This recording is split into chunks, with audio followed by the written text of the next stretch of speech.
નમસ્કાર મિત્રો, હું હરિવર્ધન ચોકસી આપ સૌનું સ્વાગત કરું મિત્રો. આજના વિડીયોમાં આપનું ખૂબ ખૂબ સ્વાગત. મિત્રો, આજના જમાનામાં માનવી મૃત્યુથી ડરીને ભાગે છે.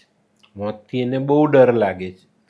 મોત આવ્યું એવું જો કોઈ કહી દે તો માણસ એમનેમ જ ત્યાં અડધો મરી જાય છે. મોતથી ડરવું, મોતથી બચી શકાય ખરું?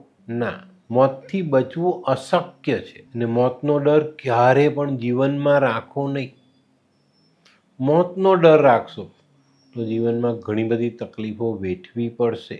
એક દિવસ વેદવ્યાસજી બેઠેલા અને વેદવ્યાસજીને મળવા માટે એમના મામા આવ્યા. મામાના ચહેરા પર દુઃખ જોયું અને વેદવ્યાસજીએ પૂછ્યું કે મામા, આજે કેમ દુઃખી છો? મિત્રો, આ વાત બરાબર સમજજો.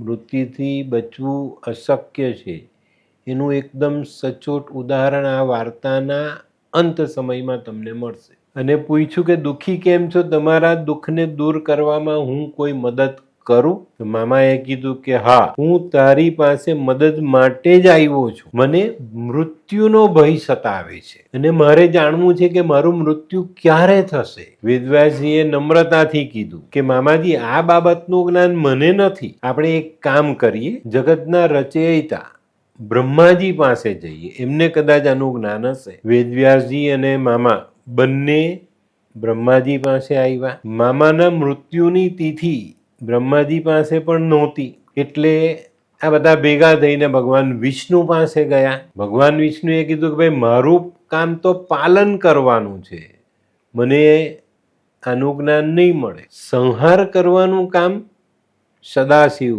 મહાદેવ પાસે છે, તમે એમની પાસે જાઓ, એ આ ડિપાર્ટમેન્ટ સંભાળે. એટલે મામાના સવાલનો જવાબ મહાદેવ જ આપી શકે. બધા સાથે મળીને ભગવાન શંકર પાસે આવ્યા.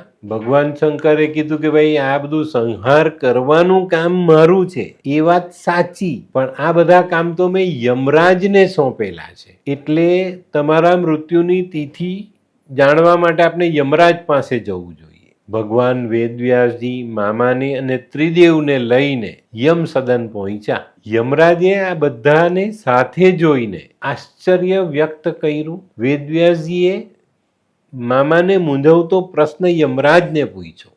યમરાજે કહ્યું કે આજે તો ત્રણેય દેવતાઓ સાથે છે, એટલે મારાથી તમને ના પણ નહીં પાડી શકાય. આપ થોડી વાર બેસો, હું ચિત્રગુપ્તને બોલાવું છું. દરેકના મૃત્યુની તિથિ લખેલો ચોપડો એની પાસે છે. ચિત્રગુપ્તને બોલાવીને મામાને મૃત્યુની તિથિ જોઈ આપવા માટે યમરાજે વિનંતી કરી અને ચિત્રગુપ્તે ચોપડાનું એ પાનું ખોલ્યું જેની પર મામાની મૃત્યુ તિથિ લખેલી હતી. તિથિ વાંચતાની સાથે જ ચિત્રગુપ્તના મોઢામાંથી શબ્દ સરી પડ્યો, ઓહ! અને પછી ચિત્રગુપ્તે ચોપડામાં લખેલી વિગત વાંચી. મામા શ્રી જ્યારે વેદવ્યાસ, બ્રહ્મા, વિષ્ણુ, મહેશ, યમરાજા અને હું એમ 5 જણા એક સાથે થઈએ એ સમયે જ આપના મૃત્યુનો સમય હશે. તો જોયું, વેદવ્યાસના મામા જ્યારે પોતાની મરણ તિથિ જાણવા માટે વેદવ્યાસ પાસે આવ્યા, ત્યાંથી આ ત્રિદેવ પાસે ગયા, યમરાજ પાસે ગયા. યમરાજે ચિત્રગુપ્તને બોલાવ્યો અને એમાં લખેલું નીકળ્યું કે ભાઈ, આ બધા ભેગા થાય ત્યારે મામાનું મૃત્યુ થાય. તો મિત્રો, મૃત્યુથી કોઈ બચી શકતું નથી. તો મૃત્યુનો ડર મનમાંથી કાઢી નાખતો તો બહુ સરસ જીવન જીવી શકશો. કોઈ લાલસા, કોઈ લાલચ, કોઈ ઈચ્છા મહેચ્છા બધું બંધ કરી દો. મૃત્યુ માટે તૈયાર રહો. લઈ જા, ક્યારે? ચાલો, હું આવું છું. મિત્રો, આ વાત હું બહુ બચપનથી શીખેલો છું અને એના કારણે હું મૃત્યુથી ક્યારેય ડરતો નથી, ક્યારેય ડરવાનું પણ નથી. કે મૃત્યુ જ એક સત્ય છે. કારણ કે જીવન તો આપણે આડંબરી જીવીએ જ છે, ખોટું જીવન જીવીએ જ છે, એટલે એ સત્ય નથી. મૃત્યુ સત્ય છે અને દરેકને મળવાનું છે. તો આપણે મૃત્યુથી શા માટે ડરવું એ પહેલાં વિચારવાનું છે ને. આપણે એનાથી ડરીશું તો એ આપણી પાછળ આવશે. આપના મૃત્યુનો સમય યમરાજે ચિત્રગુપ્તની ડાયરીમાં લખેલો છે. તિથિ, તારીખ, સમય બધું લખેલું છે.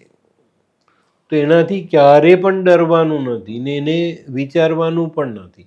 પણ આને વિચારીને આપણે દુઃખી થશું તો તકલીફ પડશે. તો મિત્રો આવા સરસ વિડીયો જોવા માટે અમારી ચેનલને સબસ્ક્રાઈબ કરો, લાઈક કરો. આ વિડીયો આજનો તમને ગમ્યો તો લાઈક કરો, શેર કરો. યુટ્યુબ જોનારા શેર કરે ને સબસ્ક્રાઈબ કરે. હું હરિવર્ધન ચોકસી આપ સૌની રજા લઉં. ફરી મળીએ નવા વિડીયોમાં નવી જાણકારી સાથે. તો ચાલો બદલીએ જિંદગી. નમસ્તે.